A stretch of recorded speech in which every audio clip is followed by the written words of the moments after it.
Welcome back to Hardball. President Bush vetoed the war spending bill that Congress gave him yesterday, and today the House couldn't muster the votes to override the president. Of course, it takes two-thirds votes. They didn't have them. And this while casualties mount in Iraq. We had a terrible last month, 100 Americans killed over there. So what's next? Stalemate or compromise? I'm joined now from Capitol Hill by Virginia Senator Jim Webb. Senator, last night, President Bush stood with the Jefferson Memorial in the background. They orchestrated it so that the window up right behind him would have the Jefferson Memorial in full view. Who under the Constitution, in the spirit of Jefferson, should be making this war and peace decision about Iraq? Well, the Congress declares war, the Congress decides to commence war, the president conducts the war, but we also have the power to appropriate the money. We sent him a $124 billion check. It had some necessary restrictions in it, I think, at this point. He decided under his constitutional prerogative to veto it. So here we go. I mean, this is a situation where both branches are acting under the Constitution. But I think we sent him a vote of no confidence. He needs to start listening to the American people on this, and we need a different formula.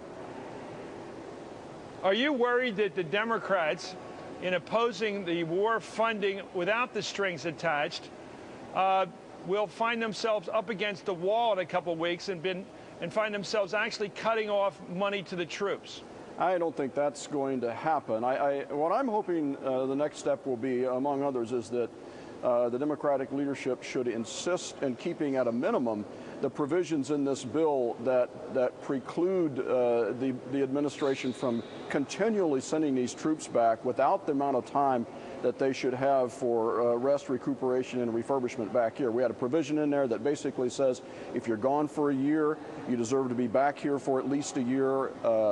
And the military guidelines themselves basically say if you're gone for a year, you ought to be back here for at least 2 years. And yet this administration has just extended Army deployments for 15 months with only a year back here. And that is a provision, I think, that basically says, look, you can't keep burning up the troops while you're not moving forward on the diplomatic front.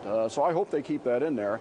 And by the way, I think one piece of hopeful news, which hasn't been much reported today, is this conference that has been convened in Egypt, where for the first time in 28 days, we're seeing at the ministerial level the government of the United States and Iran represented in a multinational conference. So maybe we can get things going here, get the regional solution that we need, and start moving forward.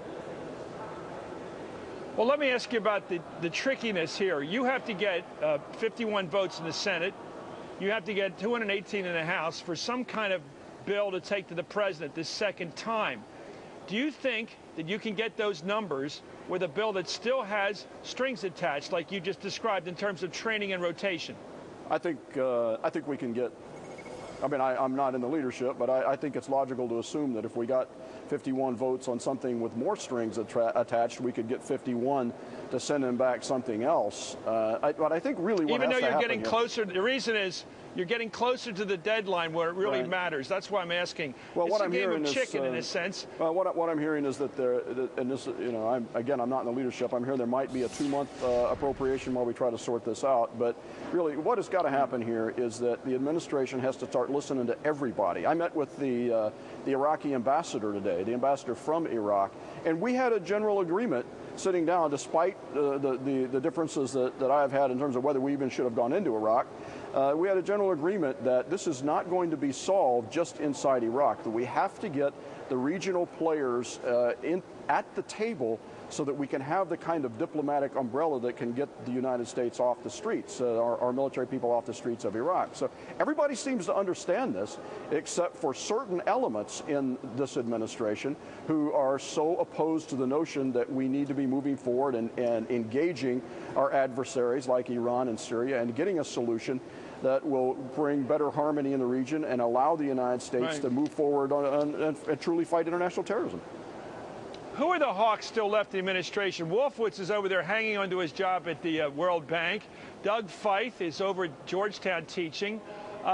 Scooter Libby's got a legal problem on his hands right now. Who's left? Well, there was a big war hawk. Richard Pearl's out of the game, I think. Is still very powerful. Michael Ledine's out there in the fringe. Frank Gaffney's somewhere over to AEI or somewhere. Well, who's pushing this war inside?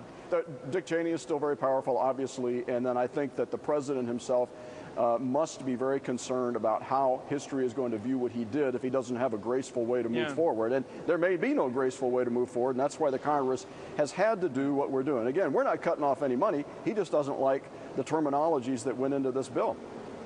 Okay. Do you think Josh Bolton is a reasonable man? Will he help negotiate this out to a reasonable conclusion? He's not an ideologue, I don't think. He's the president's chief of staff.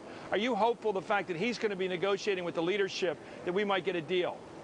Well, I don't know that, but I'll tell you what I do know is that the biggest positive going on right now is that Condi Rice seems to have rejoined the realist school, you know, from where her roots were back with Brent Scowcroft. And we've got a really fine ambassador on the ground in Iraq, and we cannot do this without the United States really strongly moving forward to the diplomatic front, and that's where the answer is going to come from. I hope we have to talk someday soon. It would be good if the president would roll some heads, bring some new people in like he brought Bob Gates in, and really try to adopt, it seems to be, something of the Baker-Hamilton Commission ideas. Otherwise, it's more of this. Anyway, thank you very much, Senator Jim Webb of Virginia.